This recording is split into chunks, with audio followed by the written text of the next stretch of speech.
Good morning. My name is Fred, trainer at Kangan Bendigo Institute. I'm basically a bakery trainer. It's so nice to see you all again. I'm coming with my second part of the YouTube presentation on how to make croissants. So I hope everybody enjoyed my first part at how we can make a nice croissant dough with all the laminations and blocking of butter.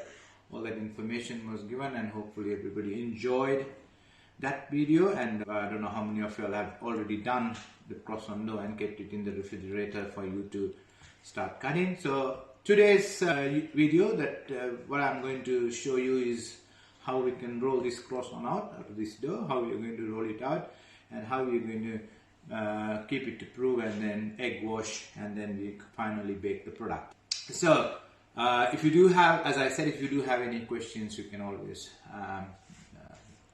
comment and ask for questions. Without wasting any more time, let's start off with rolling out the croissants. As I mentioned yesterday, food safety comes first. Occupational health and safety also comes equally with the food safety. So occupational health and safety, our area is safe to work, and there is no issues here. I got a tray, I got a rolling pin, I got a brush, some flour on the table, and my dough is here with a small knife to cut. And also, as I mentioned yesterday, before we start anything, we need to wash our hands. Warm water again, like yesterday. Wash your hands, 20 seconds at least. Soap. And you finish, just wipe your hands with your tea towels, or if you have a dryer at home, you can always have a go at the dryer, but make sure all your tea towels are much cleaner and it's only used for purposes like that. Right, okay.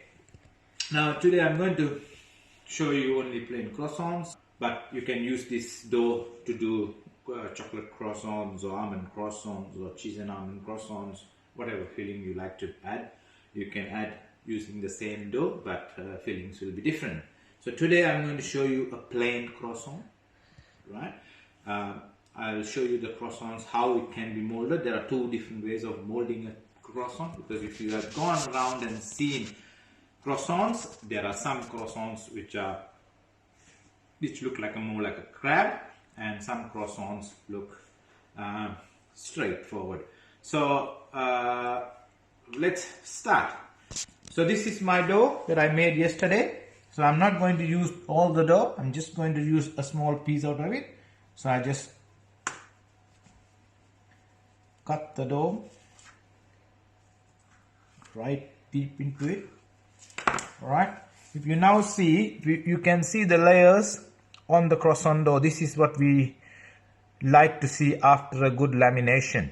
Once these layers are there, this is where it's going to create a very good rise in your dough, and your croissants are going to come your croissants will produce some good layers on the product. Leaving the dough here, the rest of the dough, what I'm going to do is I'm going to wrap it back in cling wrap, alright, and I'm going to put it back in the refrigerator to keep it cold and nice, because there is a lot of butter involved in it, so I don't want to keep it out on the room temperature. Right, so that's kept in the fridge, and this is the dough that we are going to roll. So I got my rolling pin here,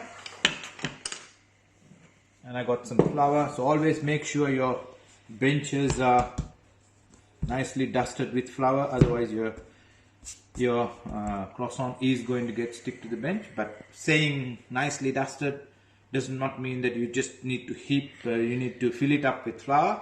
Just a slight dash on the table, on the bench, and that should work out for you. So here is my piece of croissant dough.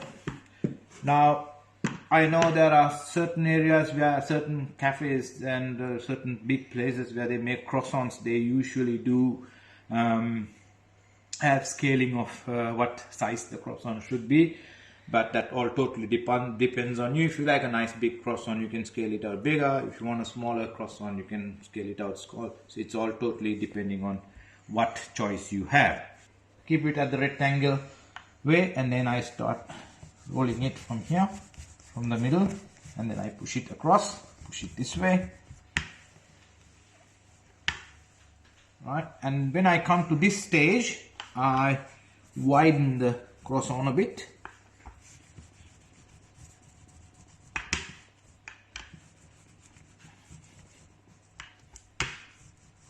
Then I take it onto my rolling pin again, and that's how you dust the flour, not too much on the bench. And then you go again, so that gives you a better way of rolling out, because we are going to roll this dough very thin before we could cut the croissants. Again, I'm just going to widen it up. I have rolled out the dough nicely, so it's nice and thin. I would say about 1/4 centimeters of thickness, and then I trim the sides off so that I get an even croissant piece. So all these trimmings that we have can be used again by laminating and keeping it in the dough. So all that, I won't be throwing any of these trimmed pieces, because I can use it again. So the first thing, once you've got this right, a nice long rectangular piece, this is how you do it. So basically, if you have a straight end, you can always go and cut and take the trims out and have it like a very tall, long rectangular piece, triangle piece, like more like a I would say a cone. So we need to cut it more like a cone. So if you see, it's in the shape of a cone. So the next piece, you can go like that, right, and another cone here. So try to make sure that these are all equal. So keep on practicing these, right. Another thing, if you do have a pizza cutter, that will be much easier for you all to operate. Alright, so I've done, first if you like, you can do the marking, and then after you do the marking, once you get the balance, you can go into the dough and make it viable for you to roll. Right, so these trimmed pieces, as I said again, I'm going to keep it aside. Now, the next thing what I'm going to do, I'm going to give it a bit of a slit here. One here, then we have a slit here, then we have a slit here, and we have a slit here.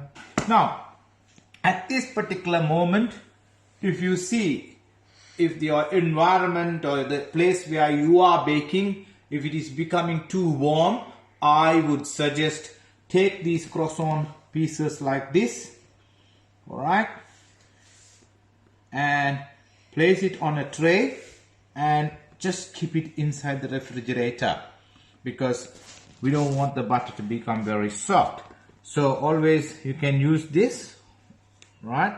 Don't stack it too much, probably about 4 or 5 croissants in each, and keep it in a nice tray, keep it in the fridge. That is only if your environment is warm and if you feel that the butter was melting from your hand. But during a winter day or a day like this today, beautiful environment, it's not too warm, so we can always roll it straight away. Always remember, when you are baking croissant, you can spray your croissant tray with some oil, or if you do not like to have sprayed oil, you can put a parchment baking paper on top of your tray and place your croissants. There is 8 croissants for me. So this is how you roll the croissant. So you got the slit here, right, and then you just fold it here, right, and with your fingers or your hand, you just start rolling, right. If you see my 5-10 fingers, they will be going across, they won't be going straight. So just watch that, how I am doing it. Alright, I'm just going aside. Right, once you should be getting something like that. Right, so if you do like to make it like a crab, I would go join this, right, and keep it on the tray. Right, that's one way of doing it. There's another way of doing it, that is, if you want to have a nice pretty straightforward croissant without not like a crab or something, you just same process, all right, but for that other croissant we just went very wide. Here you don't go too wide, you just go right. So if you do see the difference between these two, it's the same size, but this is pretty straight and that's more like a crab. You can do either way, whichever way is easy for you or whichever way you feel like doing it. Please go ahead and you can try it. As I said, practice makes you perfect. Keep on practicing how you can roll these croissants. So in one tray I'm going to keep all the crab croissants, and in another tray I'm going to keep all the straight croissants. Okay. As I said, any questions you can always comment and ask me. All right, and I shall be happy to give you all the answers. Right. So keep on rolling it. Rolling it, you will definitely get the shape. Right. I know that everybody cannot get it on the first, but we always keep practicing. We always get it. That's how we are going to place, because we don't like placing both the designs of croissant in one tray, so we are keeping it in two different trays. And now the next stage of this will be, basically we need to prove these croissants. If you do have a prover at home, you can always put it in a prover, but if you do not have a prover, I would suggest just cover the croissants with a nice plastic wrap or a plastic bag. Cover the croissant, leave it on room temperature, and it will start growing, because that's the reason that we were doing a yeast strength check yesterday, because to make sure that it goes through multiple fermenting times. So this is going to be the last fermenting time, and hopefully still the strength of the yeast is still on the dough, so which is going to really lift your croissants. If you do have a prover, you can put it in the prover at a prover temperature of about 20 to 21 degrees. Do not put anything very high, because we don't want the butter in the croissants to melt off. So we always prove it at a lower temperature. Best suggestions, keep it out, cover with a plastic, and keep it for about 20 to 30 minutes outside.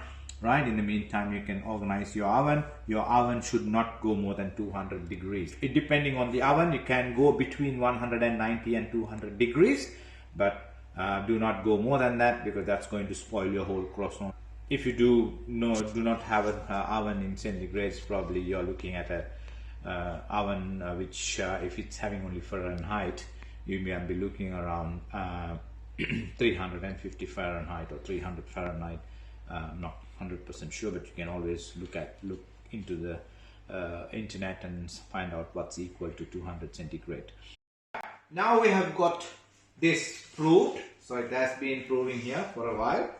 Now it's ready to go into the oven. If you have your croissants well proved, you should have a very crispy, crunchy croissant coming out. And before we put it in the oven, we slightly egg wash it, right, with all the croissants at the temperature of 200 degrees, or between 190 to 200 degrees. It's now time that we put this. So once the egg wash is done, all right, we're going to put this in the oven.